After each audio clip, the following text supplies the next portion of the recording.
How's it, guys? As promised, today we're at a Senepal stud breeder on a farm near Bloemfontein in the Free State. Now, unfortunately, I have to do a voiceover because the wind was howling on the day and I didn't intelligently consider the placement of my mic, so it severely affected the quality of my audio. But before I continue, let me first quickly do today's shout-outs. So today's shout-outs go out to Lee-BH ZUT, Janos Czovek 8524, JMA_901, Rancho Cinco Talentes Angus, Bungam Kize 85, Quail Gel SS, Tsietsi Murukuchwani, Foster Giuliano, Marilyn Sears 7611, Kialiborga Pine 9035, user ZY1SM7WBZQ, Sipom Tlauli 3685, and @Tipazi 2020 UG. Guys, thank you so much for the comments and the interaction. And a warm welcome to our international and overseas viewers. So, okay, as I said, we had a Senepal stud breeder. And a quick brief history for those in South Africa who don't know much about the breed. So this breed was developed in the 1800s on the island of St. Croix. And I don't know if I've butchered that pronunciation, so forgive me for that. They basically crossed the red pole with Ndama. Now the red pole is a dual-purpose breed, and dual-purpose means that it was bred for both milk as well as meat properties. Whereas the Ndama is a breed that hails from West Africa and Senegal more specifically in this instance. And the Ndama obviously brought some hardiness and pest resistance and so forth to this combination. The reason they chose to develop this breed was because the island of St. Croix has two very diverse climates. On the one side you have tropical, hot, humid, high rainfall climates with what I expect to be very lignified grasses. And on the other hand, or on the other side, you have hot, dry savanna type climate where it would pretty much be like our Karoo in South Africa. So two totally different climates. And they needed a breed that could do well on this island under both conditions. In South Africa, however, around about 20 years ago, the farmers decided to import 21 pure Senepals from Zimbabwe. The guys who wanted to get the breed going. Now, of course, you can't develop a breed with only 21 animals, and they had to then cross these Senepals with other local breeds in the country. And the breeds they chose were Bostoris breeds like the Afrikaner and the Sussex. Now, of course, when you do this kind of cross, your first cross you have a 50% Senepal and a 50% Afrikaner for that matter, and that progeny would then be bred back to the Senepal. And the resultant progeny again back to the Senepal. So you would then be left with a situation where your first generation would be 50%, second generation would be 75% Senepal, third generation would be 82%, and up to the point where you have 97% plus Senepal genetics, and that would then be considered as being pedigree. Now, of course, all these animals have a value or a grading or a classification within the breed. So your first generation or 50%ers would be classified as an A grade. Your 75%ers as a B grade, your 82%ers as a C grade, and then your pures would then be registered as an SP. So on this farm, this farmer would have both A, B, C as well as SPs in this herd. Because remember, they're trying to increase the genetics. They need to increase or broaden their genetic base. They need to produce numbers in order to build the breed. Some other interesting facts. The Senepal, according to Google, is a medium-framed cow, weighing between 499 and 550 kilos on average. Bulls, on the other hand, weigh around 930 kilograms on average. This farmer over here applies high-density grazing. His cattle are a little bit lighter and a little bit smaller framed because he's pushing them hard on the grazing. Now his cows on average are 480 kilos, which means he would have cows weighing between 440 and 520. And he said to me his bulls weigh on average 800 kilos. Now the move to high density grazing wasn't a willing one. In 2015, most of his farm burnt down and he was left with 100 hectares. At that time, he was a traditional set stock farmer, which means that he basically grazed his farm in the traditional manner. The carrying capacity for this area is 6 hectares per large stock unit, so the number of his animals were worked out according to that. But because his farm burnt down, and because 2015 was a drought, he was then forced to tighten up his animals and start implementing high density grazing. At the time, bales were extremely expensive if you could get hold of them, because everyone was buying up feed because of the drought conditions at the time. Of course, he started doing it then. It worked so well that he's still doing it today. The only difference now is that he's now carrying double the number of animals he did under the traditional system. Excuse me. So he applies high density grazing. Interesting fact, the intercalving period on his farm is 390 days. Now I neglected to ask him what his calving rate to calving percentage is, but we know that there's a direct correlation, or there is a positive correlation between intercalving period and calving percent. And based on what I vaguely remember, that should be between 85 and 90%. Now guys, that's very good. That's actually amazing. Something else you guys should know is that while large parts of South Africa did receive some early summer rains, they did not. In fact, they received their first rains only a month and a half ago. So by November, he had basically grazed up all his camps and had to restart the cycle. He moves his animals once per week, or his herds once per week. And when he started his cycle or restarted his cycle, he then basically started on camps that hadn't shown much regrowth. Of course, you can see the animals are looking beautiful. They're in perfect condition. And one might be forgiven for thinking that he actually fed them. This is not the case. He only supplements a phosphate and a urea lick, both which make sense. Our country is poor in phosphate, and of course, because he's pushing them hard and forcing them to graze more unpalatable grasses, they need the urea in order to digest this extra lignified material. Another interesting fact is that these cows often weigh or wean at least 50% plus of their body mass. This under normal traditional grazing systems. In his case, despite the fact that he's applying them or grazing them on high density grazing, he is still able to wean 220 kilograms on average under normal years. Obviously this year has been dry. They got their rains late. So the expectation is that he will take a bit of a knock. But under normal conditions, under a normal year, he is still able to wean on average a 220 kilogram calf. Now guys, that's amazing.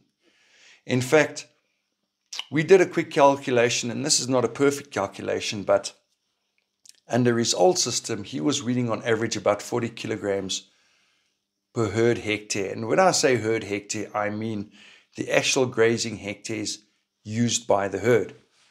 Under this system, he's weaning nearly double that. He's weaning on around 80 kilos per hectare. And that's actually very, very good. That's amazing. High density grazing, 80 kilos per hectare. That's brilliant. Because of their frame size and because of their fine bone structure, these animals are actually very suited to hilly and rocky terrain because they're sure-footed. Bigger animals that are more coarsely built with larger frames are often clumsy in rocky areas and often hurt themselves and end up with injuries. These animals also have a very good walking ability. Another fact on the breed is that they are very slick. If you look at the coats of these animals, they're very slick. And they actually carry a slick gene, which is dominant. So if you use one of these bulls on your cows that have a longer or coarser coat, because this gene is dominant, most of your calves that you breed out of those cows will then have slick coats. Of course, slick coats are ideal when you have external parasites, and it's also ideal in a hot country like this, or like we live in, because cows with slick coats don't get as heat or don't suffer from as much heat stress as those with the coarser coats. The Senepal is also a polled breed, and it's a dominant gene that they carry, so the majority of the offspring, when crossed with horned animals, will also be polled. This, of course, has advantages because it means that you don't need to go and dehorn your calves, whether using bands, whether you're basically cutting, whether you're burning, or whether you're using the paste. It saves you the time and effort. The red gene is also a dominant gene, and there are many dominant genes in these animals. The red is also a dominant gene, which makes it an ideal animal to cross with animals of other colors. So if you were to say cross a Senepal with Ngunis, 70 to 80% of the progeny would be solid red, and only 20 to 30% would be spotted or be the typical Nguni colors. And so this color is dominant across most breeds except Drakensberger. When crossed with Drakensberger, the offspring is either 50% black or 50% red. Then he said to me, there's a professor who did a study on the tenderness of beef, and he looked at all the genes involved in tender beef. And out of this whole system, he drew up a scoring system out of 6. So they tested the Senepals, and 15% of Senepals scored a 5 out of 6, whereas the majority of the remaining Senepals scored a 4 out of 6. Now this is impressive because most of the other breeds tested only scored a 2 and a 3 out of 6. So the Senepal most certainly can produce you good quality tender beef just off grass. Now, guys, I look at this herd and I'm amazed. I'm amazed because, as I mentioned, these animals don't get fed any extra feed. If you look at their condition and you consider this the year they've just come through, and you keep in mind that it's high density grazing, then these animals are doing very, very well. They have a month and a half of regrowth with no extra outside feed whatsoever. No stover, no green winter grasses, no oats, no nothing. Added to that, he does not treat for internal parasites whatsoever. He also doesn't blanket dip his herd. He will from time to time treat an individual animal if such an animal shows to have an overload of ticks. I was looking at these animals and I must say they carried a fair amount of ticks. Yes, he does make use of a product called Deltab in his water, but it doesn't seem to affect the dung beetles. Because as I was going along, I was looking at the patties trying to see what the dung beetles look like. I don't know what the active ingredients are in Deltab. I do know, however, that it's something you put in the water and it's a fairly costly exercise. But besides that, these animals are not treated in any way. They're most certainly not mollycoddled, and they're doing very, very, very well.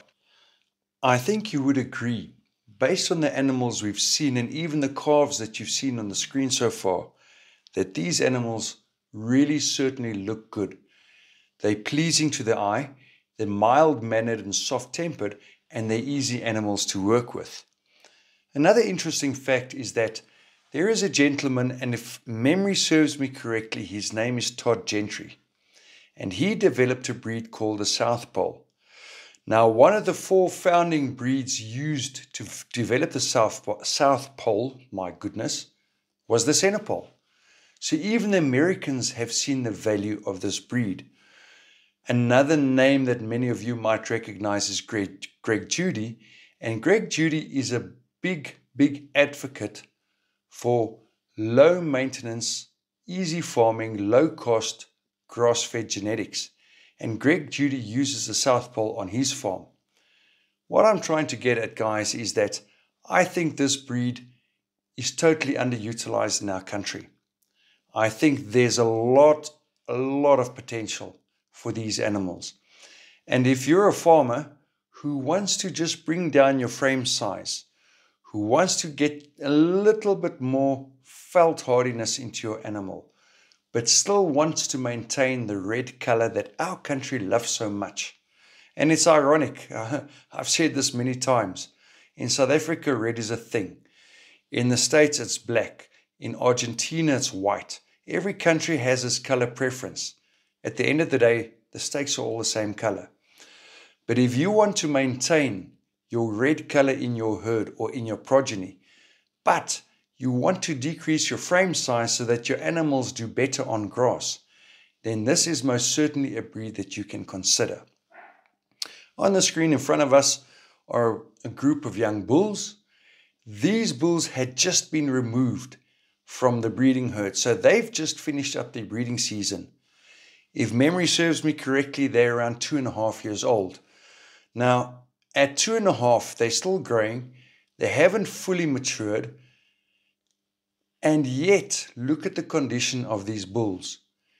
The camp that they're in now has been rested for quite some time, and it's received a little bit of rain a month and a half ago. So you can see the grass hasn't grown a lot, and this is an indication as to how the rest of the farm would look at this point in time. Yet, these bulls are in very good condition. Keep in mind they're youngsters. Keep in mind they've just come out of a drought and they've worked hard. And still, they're looking very good. This is a breed going forward that I think has a lot of opportunity, as I said, or potential. This is a breed that you can use to slick down your animals if they have rough coats, that you can use to bring the polled factor into your herd, and that you can seriously consider if you want to go over to more grass genetic type animals. And I know I'm repeating myself, but guys, mine is a regenerative channel. That is what I'm about. I'm about pushing the breeds that are low maintenance, easy keeping animals, low cost animals. Interestingly enough, I'm on a group where there are a whole load of farmers lamenting the fact that they aren't making money with weaner calves. Now, we need to accept that going forward, profits are going to be more and more difficult to generate. It's going to be more and more expensive to feed animals in order for them to breed. We need to look at these things. We need to look at these types of animals. We need to make these considerations if we want to survive the future. I've said it plenty of times. Times are changing. We need to change with the times. And if you're not willing to be open-minded and at least just consider or look at breeds like this, you are robbing yourself of the opportunity to learn and expand on your knowledge. Guys, this has been a good day. I really enjoyed this farmer. I really enjoyed seeing his farm. He was gracious. He was a good host. I hope I was a good guest. And I really hope I was able to convey what I saw today. And I really hope I've left you with a little bit of interest. Maybe even if you're just a little bit curious, go and look up their website. Go and have a look at their animals. They will be having a production auction later in the year. And I think if you don't at least just look further into this, you're doing yourself in. This is really a breed that I think has a lot of opportunity or a lot of potential. You know, guys, we farm with indigenous animals. You guys know what's in my herd. We know what the challenges are with certain breeds in terms of weaner calves. A combination of this breed with other breeds can produce something that will be more acceptable to the open market. Not necessarily the feedlots, but the open market. Combining these animals or this breed with some of our indigenous breeds can most certainly be an advantage, not only to you, but to your pocket as well. Anyway, I think I've waffled enough. It was a good one. I really enjoyed it. There are some spectacular animals on this farm. I really learned a lot from him, and I hope I get the opportunity to visit him again because he has a background. not only in cattle and genetics, but in general management. So he has a background, and already the short time I spent with him, I picked up a couple of tips. We all think we know it all, but we don't know what we don't know. And with that being said, I hope you guys have a good one. I hope you enjoyed the video. I hope it measured up to your expectations, and I really hope I did the breed justice. Guys, have a good one. We're going to chat again. Thanks a lot. Cheers.